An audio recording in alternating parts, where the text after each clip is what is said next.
Dr. Sandy, how can I help my child to feel not so anxious?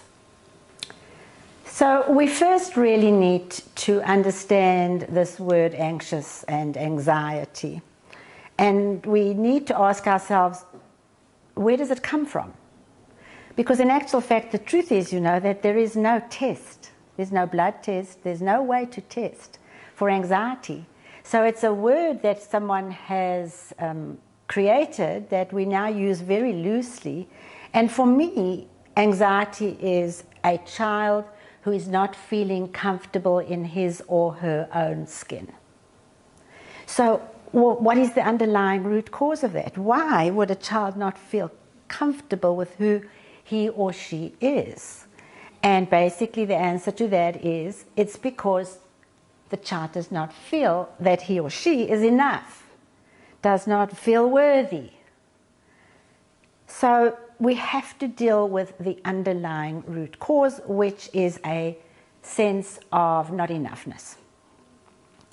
In terms of how does a parent deal with a child who has this kind of discomfort inside of them that we call anxiety, which comes from that sense of not enoughness?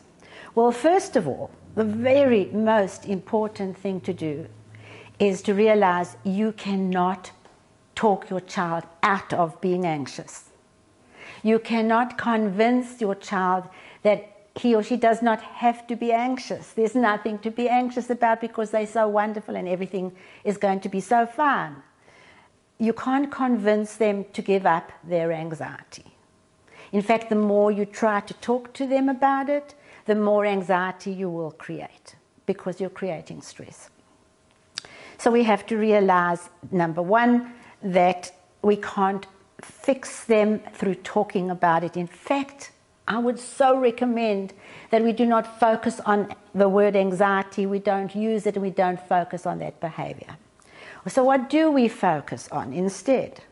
Well, we talk to them about how wonderful they are.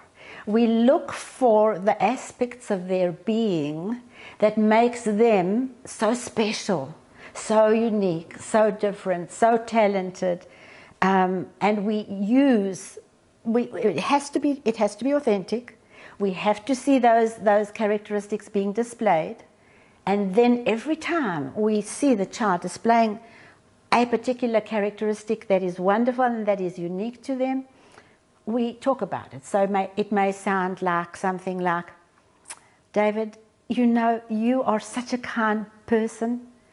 I just love how kind you are. And being kind is just the most special thing that a human being can be.